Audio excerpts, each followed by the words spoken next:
Salut à toutes et à tous. Aujourd'hui, je vais vous faire la review du dernier numéro de l'écran fantastique Reboot. Voilà. Et celui-ci s'inscrit dans une nouvelle, on va pas dire une nouvelle formule, mais plutôt la formule ancienne qui revient, puisque le magazine redevient mensuel. Alors on va voir, il y a des avantages, il y a plus d'avantages que d'inconvénients d'ailleurs. Vous allez tout de suite, je vais tout de suite vous l'expliquer. Le premier avantage du fait qu'il devienne mensuel, c'est que le prix, il baisse. Hein. L'ancien numéro, il était à 9,90. Il était à 9,90. Là, on repasse à 8,90. Donc, on gagne quand même, ceux qui l'achètent en kiosque gagnent quand même 1 euro. Voilà. On gagne quand même 1 euro sur le magazine, ce qui est plutôt pas mal. Deuxième gros avantage du fait de passer mensuel pour le magazine, c'est d'avoir des news plus régulières. Au lieu de rester 2 mois en kiosque, un magazine qui sort tous les mois va plus coller à l'actualité du cinéma et des séries, notamment, parce qu'on parle beaucoup de séries aussi, vous allez voir dans un instant. Donc, on reste plus proche de l'actualité. Voilà. Voilà. Deuxième avantage, c'est ça. Voilà. Le principal avantage, c'est évidemment la publication donc tous les mois. Ça reste que ça colle à l'actualité. Et il y a un troisième avantage que j'ai déniché dans ce magazine, troisième avantage, c'est qu'on arrive parfaitement à remplir les pages. Voilà, on arrive parfaitement à remplir les pages. Malgré la suppression de 32 pages, on va y revenir, ça va être un inconvénient. Malgré la suppression, enfin un inconvénient, c'est pas vraiment un inconvénient. Là, on repasse, en effet, si vous l'avez remarqué, on repasse sur un magazine de 80, non même plus, 100 pages. On repasse sur un magazine de 100 pages. Sachant que le précédent numéro, il faisait 132 pages, il me semble. Oui, il faisait 132. Donc en gros, on perd 30 pages. Bon, c'est pas très grave dans l'absolu. Parce que, pourquoi c'est pas très grave, me direz-vous. Tout simplement parce qu'on avait l'impression que ces derniers mois, les 110, 132 pages, il faut remplir les 30 pages. Ouais, ouais. Là, je constate que, par exemple, que dans le dernier numéro consacré notamment à Superman, on avait un dossier de 20 pages sur le retour. Voilà, sur ça. Le saga La Tranche. Alors, voilà, créature du Lagon Noir. Bon, ça peut intéresser des gens, le dossier sur la créature du Lagon Noir. Mais on s'est dit, les équipes de l'écran fantasy se sont dit, ah oui, faut peut-être remplir les 32 pages. On a 132 pages à faire. On met des dossiers à la fin, là, de 30 pages sur le Lagon Noir. Voilà, ça remplit les pages. Hein. Là où on aurait pu mettre ça dans un hors-série vintage consacré au Lagon Noir, par exemple. Voilà, donc, vous voyez, je pense que les équipes ont dû se concerter, se disent, on va faire des hors-séries cohérents sur vintage avec des sujets intéressants. Au lieu de les mettre dans les 30 dernières pages du reboot, autant que le reboot devienne vraiment un magazine d'actualité, enfin qui colle à l'actualité. Au lieu de faire des dossiers à la fin, hein, sur notamment.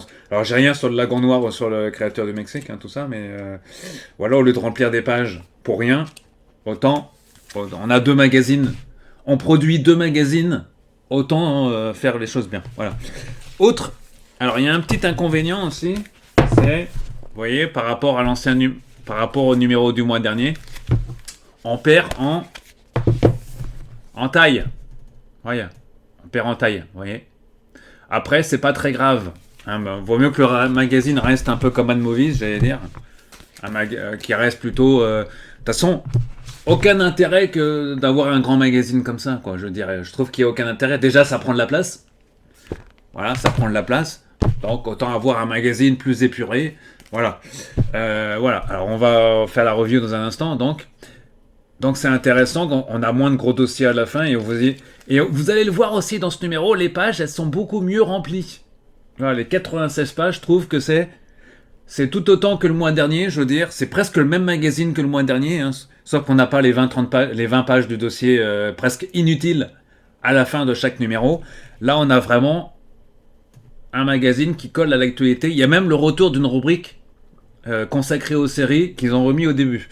Voilà, on ne perd pas de pages sur les dossiers, sur les films qui sortent. Là, en l'occurrence, The Conjuring, on ne perd quasiment pas de pages. Voilà.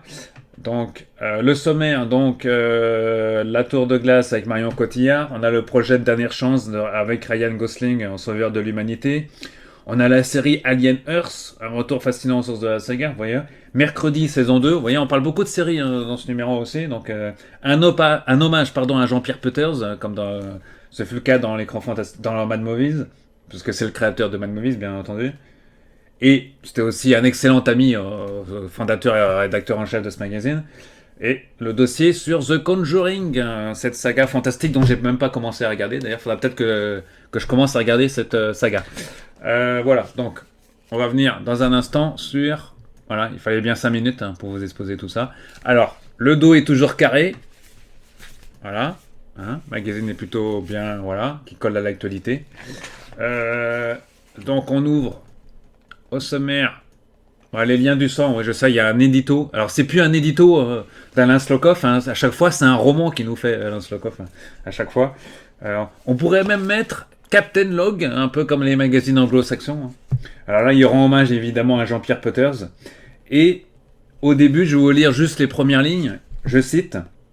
Pour cette année, l'écran fantastique retrouve, c'était notre volonté, sa formule mensuelle d'origine, laquelle permettra de mieux suivre, voire devancer parfois l'actualité. On reprend également le format précédent, un peu plus petit. Le prix de vente a baissé et le nombre de pages a été réduit pour résoudre l'équation, car ajustements ont pour but et espérons pour effet d'assurer la pérennité du magazine, lequel poursuit sa route.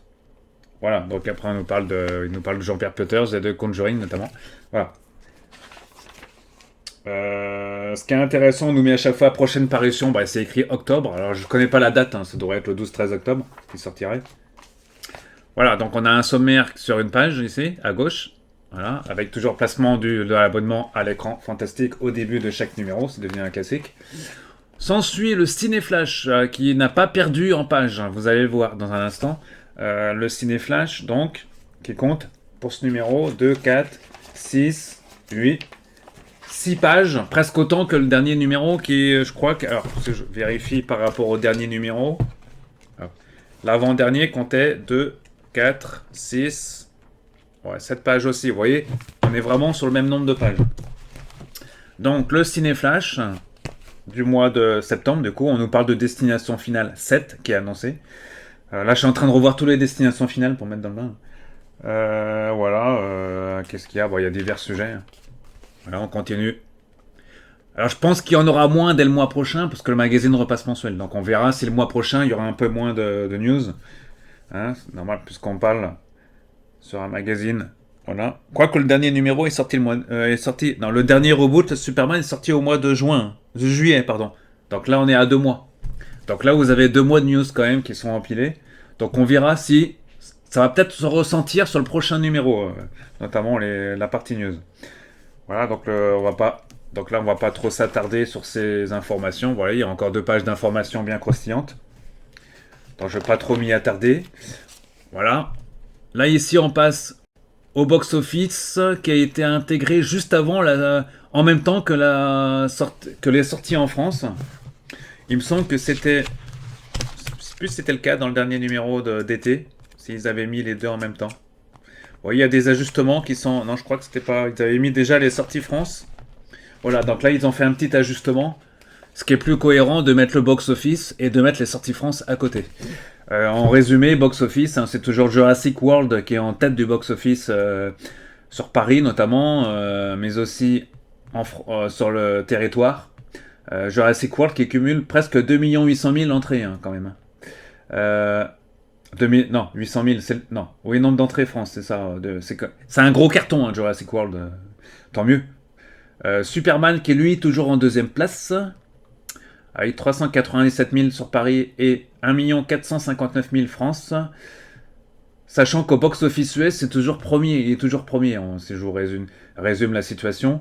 Les 4 Fantastiques, 3e sur Paris et 3e. Ah non, ils sont devancés par les Schtroumpfs quand même. Juste 3e et 4e place pour les 4 Fantastiques. On a un film qui s'appelle Évanoui aussi, qui est pas mal. Qui est niveau France, il est 7e. États-Unis, 4e. On a Souviens-toi l'été dernier qui est assez moyen aux États-Unis puisqu'il est que 5e. Voilà, donc ça c'est les chiffres remis au goût du jour. Donc on aura des chiffres.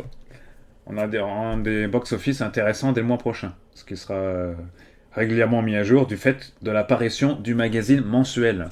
Sortie France, mise à jour également, donc le 1er octobre, c'est-à-dire hier, est sorti Marche ou crève, le nouveau film de Francis Lawrence, sur une idée de Stephen King.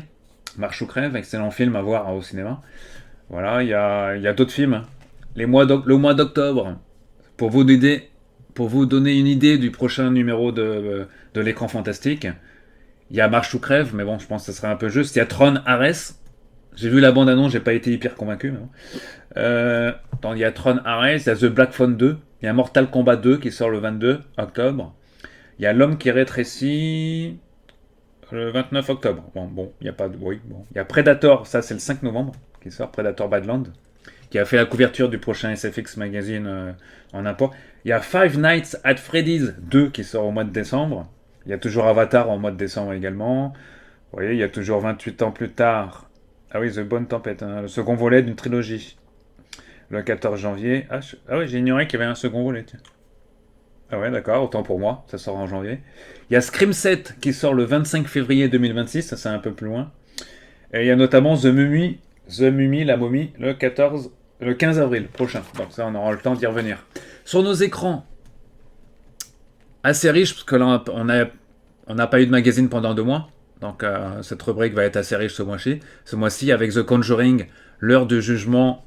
Ils ont plutôt bien apprécié, ce qui a quand même 4 étoiles. Je rappelle que 4 étoiles, c'est considéré comme un excellent film, et que 5, c'est un chef-d'œuvre. Ce mois-ci, je crois qu'il n'y a pas de chef-d'œuvre au menu, mais il y a beaucoup d'excellents films. Donc The Conjuring qui conclut la saga, dont je ne vais pas trop spoiler sur ceux qui ne l'ont pas vu comme moi. Et je ne vais pas trop lire le texte pour pas trop me spoiler aussi, parce que je compte attaquer cette saga très prochainement. Voilà, on a la Tour de Glace. La Tour de Glace, là, c'est les films cinéma, attention, dans cette première partie. C'est bien les films sortis au cinéma. Voilà. Exit 8. Voilà. On a une page entière sur Jurassic World Renaissance, qui est considéré comme un très bon film aussi. Évanoui. Voilà. Très bon film également. Il y a des enfants qui disparaissent. Un conte burlesque savoureux. Le Superman de James Gunn. Ici aussi, avec 4 étoiles. Qui n'est pas le film de l'année, mais qui était. Bon, voilà, bon. Le Dracula, à ma grande surprise, ils ont mis 4 étoiles. Bon. Voilà. Bon, je suis pas très fan, à vrai dire, de cette. Bon, après, peut-être que je regarderai quand même lorsqu'il sera diffusé. On a Helio, les 4 fantastiques. On a 3 petites étoiles pour les. Ils ont pas trop. Hein. Ils ont mis bon. Sans être un excellent film. Voilà, donc tout ce qu'on peut. Voilà. Donc je trouve que c'est mieux. Déjà, l'écran fantastique passe par rapport à Mad Movie. Je trouve que les pages sont beaucoup mieux. C'est plus encadré, j'allais dire, dans l'écran fantastique. Ils arrivent bien à séparer les sorties ciné que les sorties VOD, par exemple. Ce qui n'est pas le cas de Mad Movies. Là, on a une première partie, donc aux sorties ciné. Là, on passe, pour faire la transition, on nous met le retour d'une rubrique qui s'appelait Série en série, qui date maintenant de quelques mois. Donc là, ils remettent cette rubrique. Chaque mois, les news qui nous paraissent les plus enthousiasmantes, ainsi que le suivi et les commentaires de l'actualité. Donc on parle de quoi dans cette double page série, me direz-vous? L'horreur n'a pas de fin. La série Hostel, avec Paul Giamatti, adaptée de la trilogie éponyme, d'accord. Donc ça, c'est attendu pour quand? Il n'y a pas de date, mais sur Peacock aux États-Unis. Hein. Peacock, c'est le groupe Universal aux États-Unis. On verra si en France ça arrive sur Paramount Plus ou peut-être sur Universal Plus. Faut-il sauver Universal Plus en France aussi? Hein. Voilà. Le retour d'Harry Potter. Donc ça c'est la série aussi, ça encore une série. Oui, bah oui, la série tant promise d'HBO. Le nouveau visage de Jason. Il y a une série qui a été commandée sur Vendredi 13, ça c'est le groupe Universal qui produit Jason, je le rappelle. Donc aux États-Unis, c'est forcément sur Peacock. Peacock, c'est Universal Plus aux États-Unis. Voilà, donc on verra ça. On parle de Buffy aussi, notamment. La nouvelle monture de Buffy, même si personne n'y croit, hein, il y a une nouvelle monture de Buffy en préparation. Voilà. Donc même si personne, après, à vrai dire, j'y crois pas trop, mais bon. Voilà, mais bon. Toujours est-il que ça fait partie des infos. The Walking Dead Daryl Dixon, 4e saison, et on nous parle aussi de la 3e saison de One Piece, qui a été la série qui a été renouvelée, hein, notamment. Et on nous parle aussi de la série Assassin's Creed. Voilà, ça c'est les news de cette rubrique. Et on y vient au festival Fantasia 2025. Voilà, dans 125 longs métrages. Donc ils résument sur ce festival en 4 pages. Et ainsi, on arrive à la rubrique VOD, donc la vidéo à la demande, dans tout ce qui est Netflix, Amazon Prime et compagnie, et Disney Plus et compagnie, vous voyez. Avec ici un documentaire sur la trauma. J'ignorais qu'il y avait un documentaire sur la trauma. C'est sur, je crois que c'est sur une plateforme indépendante, hein, si je dis pas de bêtises. La Metaluna, avec des, ouais. En France 2021, réalisation française. Donc peut-être sur Vimeo. Peut-être que ça va. Peut-être que le film Trauma 2025 va arriver en France. Hein. Peut-être en France, on est fan. Apparemment, en France, on fait des documentaires sur la trauma. Donc, ça va peut-être fait. Peut-être que le film va être distribué quand même en France. A priori, non, parce qu'il n'est pas sorti au cinéma en France encore. Mais peut-être, je pense, une sortie Blu-ray directe. Voilà, donc retour. Alors, je ne vais pas m'attarder sur tous les films, parce qu'il y en a beaucoup. Voilà, ici, on a 4 films. Ici, une sélection. Voilà, parce que VOD, bon, c'est un bien gros. Il faut faire une sélection, parce qu'il y a beaucoup de films qui sortent en VOD sur les différentes plateformes. Voilà, donc ça va. Your Monster, La Belle et la Bête. Il y a quand même 4 étoiles. Ça, c'est sur Shadows. C'est une plateforme horreur fantastique. Enfin, plus horreur que fantastique, d'ailleurs. On attaque la preview de Projet Dernière Chance, a priori, dans ce magazine. Avec Ryan Gosling, oui. Sorti le 18 mars 2026. Ah oui, il n'est pas prêt de sortir encore, ce film. Projet Dernière Chance, le 18 mars. Voilà, donc le 18 mars 2026. Ah oui, il était dans le tableau de tout à l'heure. Ryland Grass, professeur de sciences, se réveille dans un vaisseau spatial à des années-lumière de chez lui, sans aucun souvenir de qui il est, ni de comment il est arrivé là. À mesure que la mémoire lui revient, il découvre sa mission, résoudre l'énigme de la substance mystérieuse responsable de l'extinction du Soleil. Bon, scénaristiquement, c'est pas folichon, mais bon.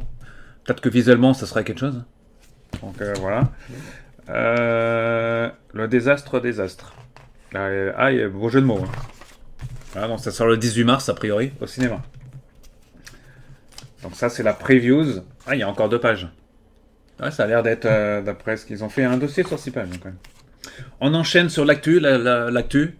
Sorti le 17 septembre dernier, La Tour de Glace. Lucie Azizalilovic dans les pas d'Anderson. Voilà, dans La Tour de Glace, 4e long métrage de Lucille.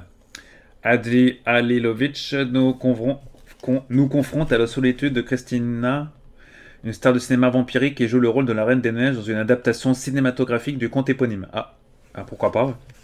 Une jeune orpheline fugueuse dont c'est le conte préféré va se retrouver sur le tournage subjuguée par la comédienne. Ah ouais, d'accord. Comédienne norvégienne. Après la norvégienne, ok. Donc, entretien avec la réalisatrice. Donc on est sur une version fantastique, hein, vous l'aurez compris, avec Marion Cotillard, de La Reine des Neiges. Voilà, ici, interview, réalisateur, tout ça.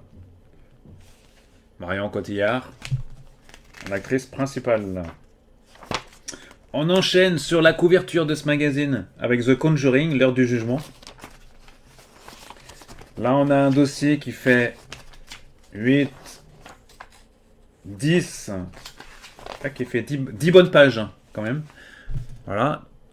Alors, dès qu'on garde quand même on garde des dossiers quand même de 10 pages, hein, quand même. L'actu Conjuring, l'ultime bataille des Warren. Apparemment, ce serait le 4e film, pour ce que je dis.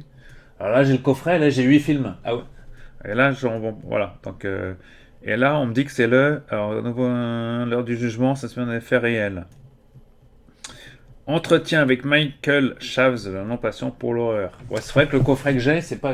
Il y a plusieurs franchises, hein, dans The Conjuring. Ah oui, là j'ai The Conjuring 1, le 2, le 3. C'est les 3 premiers films. Après, on a Annabelle 1, Annabelle. On a plusieurs Annabelle. Hein. J'ai Annabelle Création, Annabelle comme Home. On a The Nun. On a The Nun 2. Ça fait 1, 2, 3. Ah oui, il y a 3 films sur Conjuring, ok. Alors, en fait, on a 3 films sur Conjuring. Là, c'est le 4e, d'accord, si j'ai bien compris. On a une franchise qui s'appelle Annabelle. Donc là, il y a 3 films dans le coffret, du moins dans ce coffret-là. Donc on est sur 6 films. Et les 2 autres films, c'est The Nun. Voilà, donc j'avais pas payé très cher ce coffret, il est disponible en Blu-ray. Univers 8 Film Collection. Et là, on a sur l'ultime volet de Conjuring, donc qui sort au cinéma, enfin qui est sorti depuis le 10 septembre. Voilà. Entretien donc avec ouais, des bonnes images dans ce numéro. Je pense que bientôt ils vont nous faire un hors-série sur The Conjuring bientôt, hein. Parce qu'on a quand même plusieurs franchises. Voilà, les effets spéciaux, les gardiens de la franchise, tout ça. Vera Farmiga, toujours, voilà. Toujours dans le film. Voilà. Le duo Vera Farmiga et monsieur dont j'ai oublié son nom, Patrick Wilson. Non, c'est comment il s'appelle? Ouais, c'est Patrick Wilson, hein, si je dis pas de bêtises. Euh, le duo, voilà, dans ce gros dossier sur The Conjuring. Et après, on a dans les pas des époux Warren. On a un petit double page là. Voilà, en 4 films, The Conjuring s'est imposé comme l'une des franchises les plus passionnantes du cinéma d'épouvante contemporain. Retour sur les 3 premiers volets de cette saga, initiée par le producteur Peter Safran et le réalisateur James Wan. James Wan qui est derrière la saga Saw. Là, on nous parle, tiens, on a un retour d'une rubrique sur le Mexique macabre. Voilà, dans Curse of the Doll People. Et là, ça tient sur 2 pages. In Memoriam. Voilà, Lalo Schifrin, auteur du célèbre thème de la Mission Impossible. Voilà, nous a quitté le 26 juin dernier à 96 ans. Donc, on nous fait on nous fait le mémoriam que maintenant, logique, parce que on est sur le premier magazine mensuel. Le précédent avait duré 2 mois. Manix Amityville, hein, Mission Impossible. L'acteur Michael Madsen également, qui nous a quitté aussi au mois de... Alors c'est pas au mois de juin qu'il nous a quitté le monsieur, je sais plus. Il nous a quitté il y a pas longtemps en tout cas, le 3 juillet dernier. On retour sur cet acteur aussi. Et retour sur le compositeur Max Snow aussi, hein, X-Files notamment, entre autres, parce qu'il n'a pas fait qu'X-Files. Il a signé la bande originale d'X-Files. Pour l'amour du risque, ah, c'était lui aussi. Ghost Whisperer, Smallville, Millennium, excellente série Millennium. La 13e dimension ou encore Blue Bloods. Il est décédé le lendemain du décès de Michael Madsen, c'est-à-dire le 4 juillet. Ouais. Un grand hommage dans ce numéro également à un certain Jean-Pierre Peuters, qu'on ne présente plus, hein, je ne veux pas vous dire. Voilà, le fondateur de Mad Movies. Là, on est à un dossier qui fait quand même pas mal de pages. On est sur 3, 4, 5, 6 pages. Jean-Pierre Peuters. On nous voit le premier, vous voyez. Les frères ennemis, Alain Slokov qui signe quasiment tout le dossier, je crois. Ah non, il n'est pas tout seul à signer le dossier. Mais en tout cas, voilà. Bon, première loge du fantastique, beaucoup d'anecdotes. Voilà, Jean-Pierre Peuters. On avait un hommage dans le numéro précédent de Mad Movies également. Voilà, et Memoriam. Voilà, le magasin aussi à Paris.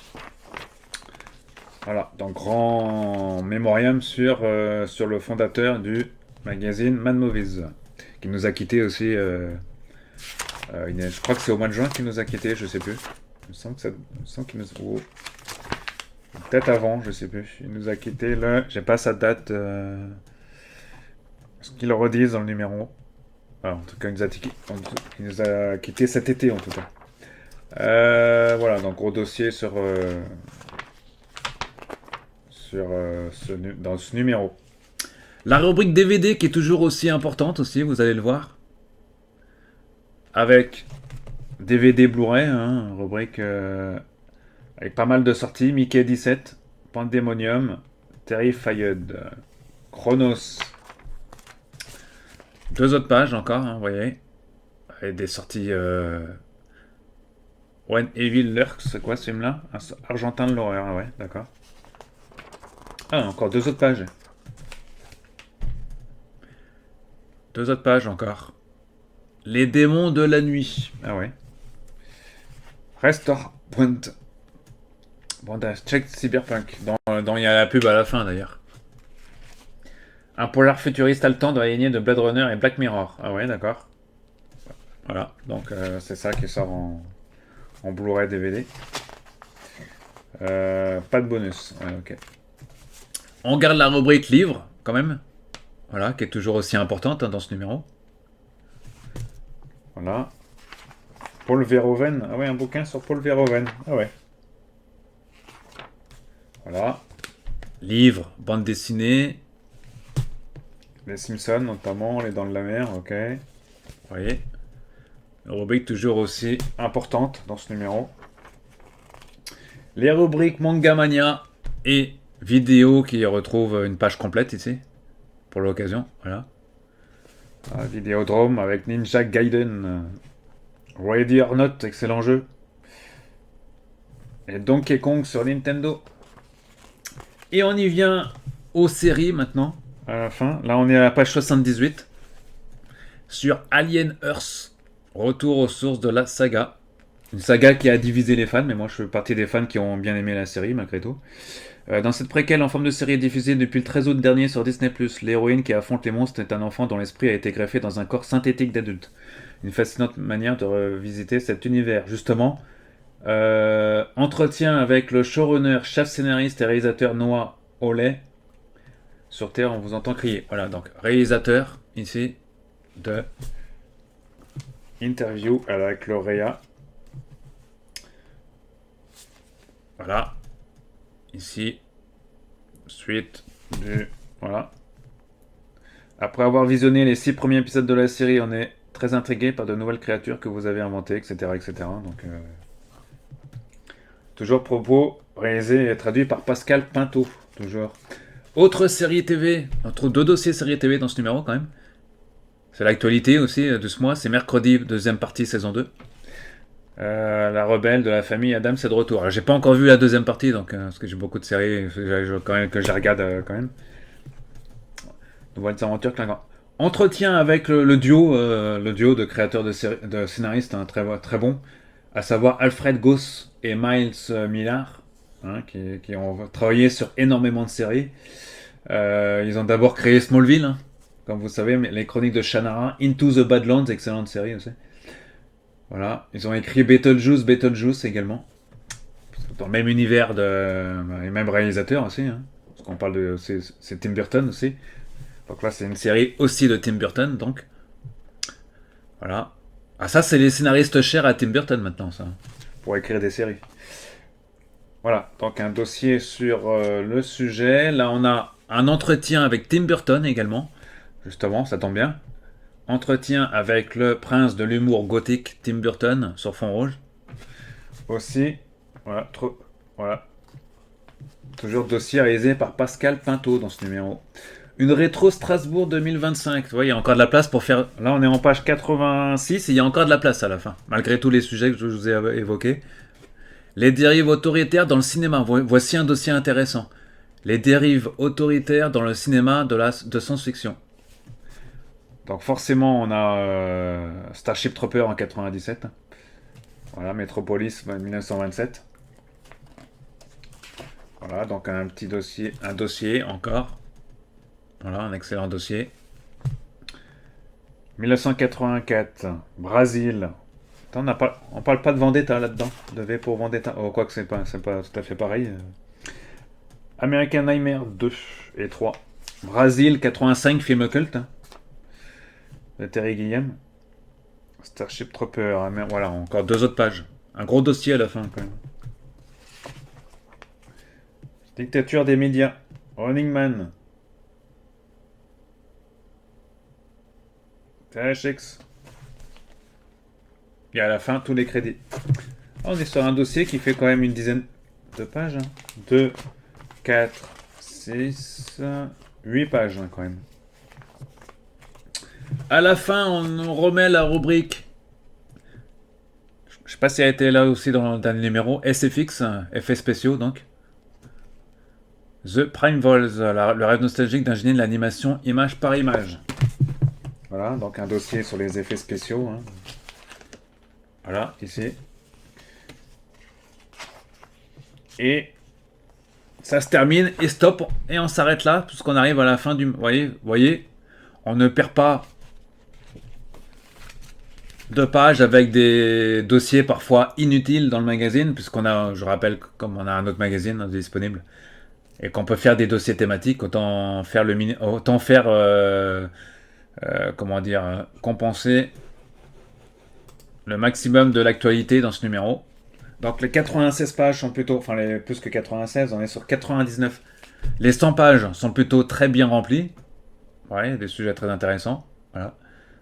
Et là, dès le mois prochain, on peut s'assurer d'avoir des dossiers tout aussi intéressants en matière de cinéma, mais aussi en matière de série. Euh, voilà. Donc, dossier très intéressant dans ce nouveau numéro.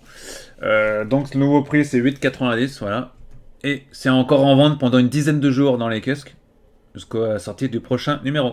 The Conjuring, donc excellent, très belle couverture. Voilà. Voilà. Et là, ça rentrera plus. Là, ça va se ranger plus facilement dans la bibliothèque. Voilà. Allez. On se retrouve très vite dans le prochain avec d'autres magazines. Et, là, on est au mois de septembre-octobre et là, il y a quand même pas mal de magazines qui arrivent. Bon visionnage de séries et de films. À vous et à bientôt.